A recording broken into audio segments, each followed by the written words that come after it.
Eh bien, je viens de recevoir le FX60C et donc ça va nous permettre de voir. Voilà, je viens de le recevoir à l'instant. C'est emballé comme ça. Je l'ai acheté 119 euros. Avec les frais de port, ça m'a coûté 140 euros. Et il y a la carte SD de 64 gigaoctets qui est fournie avec. Pour ce genre de produit, il faut faire attention d'avoir des cartes qui soient assez rapides. Alors j'espère que celle-ci, à mon avis, elle est de 100 mégabits par seconde. Ça devrait être suffisant. Alors, pour l'ouvrir, c'est pas très compliqué. Je vais changer comme ça. Voilà. Donc, je le mets ainsi. J'espère que c'est clair. La qualité d'emballage est toujours très bonne, au point que ils ne mettent pas le produit dans un carton. C'est envoyé comme ça directement. Voilà. Ah bah ça s'ouvre dans ce sens-là, comme ça. Tac. Je mets la boîte ici, ça évitera d'avoir du jour. On a le manuel qui est en anglais, en japonais et en russe, puisque je l'ai fait venir de Chine. Hein. Il n'y a pas de distributeur en France. Ici, on a le même module que sur le FX80. Ici, je vais aller chercher le FX80, comme ça on va comparer à côté.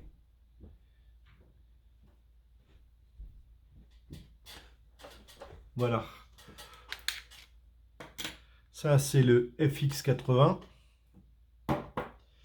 Et ça, c'est le FX60. Alors, la particularité du FX60, il semblerait que ce soit la stabilité. Donc il a une nettement meilleure stabilité. Ce que je reprochais à celui-ci, qui a une bonne qualité, une bonne définition, on peut filmer en 1080, on peut filmer en 4K, 30 ou 60 images par seconde. En 4K, c'est limité à 30 images par seconde. On va voir pour celui-ci si la qualité est nettement meilleure avec ce stabilisateur. Voilà. Le poids est exactement le même, peut-être un peu différent. Je ne m'en rends pas trop compte. Hein. Au poids, c'est sensiblement pareil. Faut savoir que les deux ont la capacité hein, non négligeable de pouvoir avoir le Wi-Fi. La radio, pardon. Pas le Wi-Fi, mais enfin le Wi-Fi naturellement, mais la radio. Donc, c'est-à-dire que vous appuyez longtemps sur une touche et vous pouvez écouter Autoroute Info, comme moi je le fais sur ma Goldwyn, ou alors des émissions plus radio. Voilà. Ce qui évite de se connecter au téléphone ou de fatiguer la liaison avec le téléphone. Voilà. Il faut savoir que le FX30C, je l'avais déjà essayé. Il avait une autonomie en voyage constant, en ayant la dashcam allumée et l'intercom avec ma passagère, constamment pendant 10 heures, non-stop. On visitait, on se baladait. Ça a duré 10 ou 11 heures, je crois, non-stop. Voilà.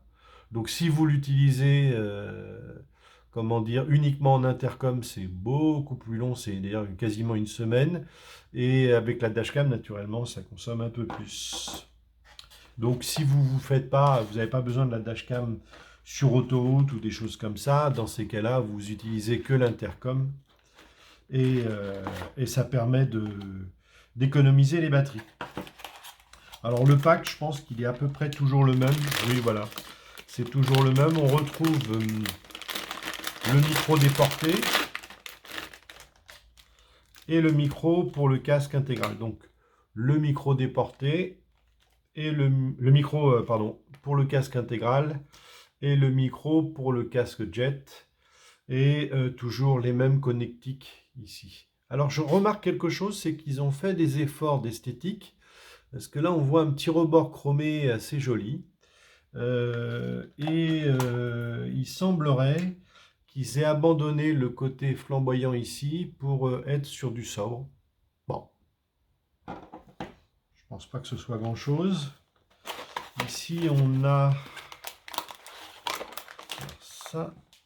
Ah oui, voilà, ça c'est tout ce qui est le support. Donc sur le FX80, c'était très intéressant.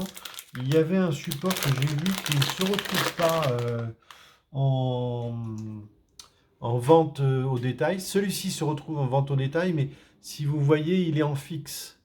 Il ne bouge pas. Alors j'espère que dedans, il y est, mais pour le FX80, il y a la possibilité... Oui, voilà, il y est.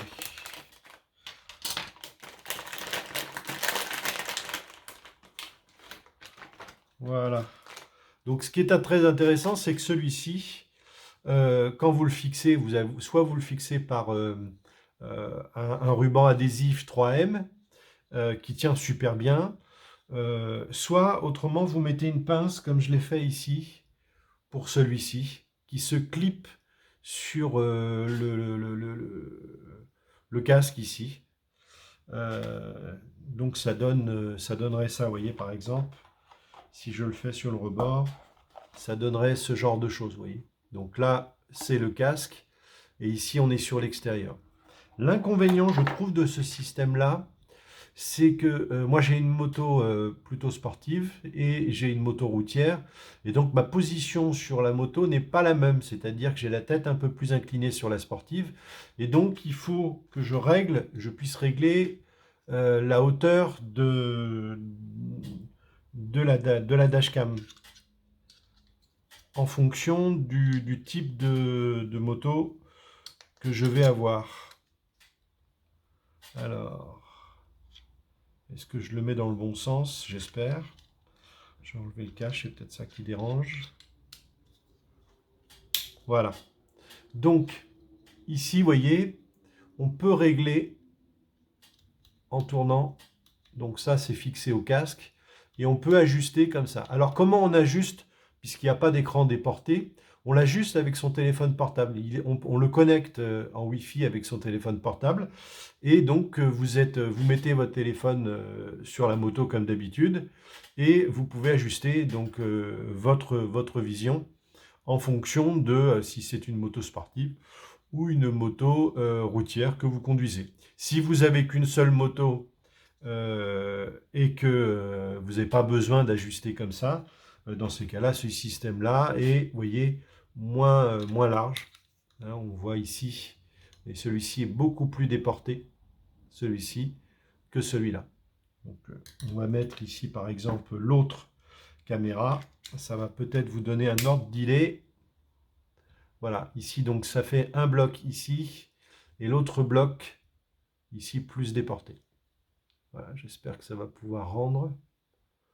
Alors, j'aligne, voilà. Si j'aligne les deux caméras, ça fait comme ça, vous voyez. Moi, je préfère celui-ci puisque je change de moto. Si je ne changeais pas de moto, j'aurais celui-ci. Voilà.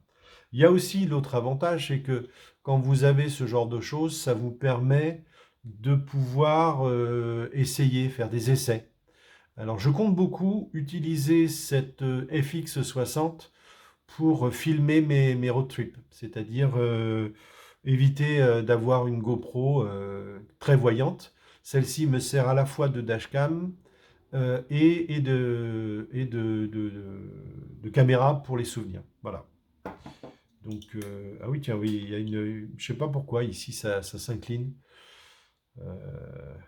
mais ça ne s'ajuste pas. Donc, j'ignore à quoi ça sert. Voilà. Moi, j'utilise que ça. Voilà. Voilà tout, l'essentiel. Et puis, je vous ferai partager les essais en vidéo. Je rappelle que je ne suis pas sponsorisé par cette marque, mais je trouve qu'elle offre un excellent rapport qualité-prix par rapport à du Cardo ou du Sena. Et on a des produits qualitatifs. Voilà. À bientôt. Je coupe.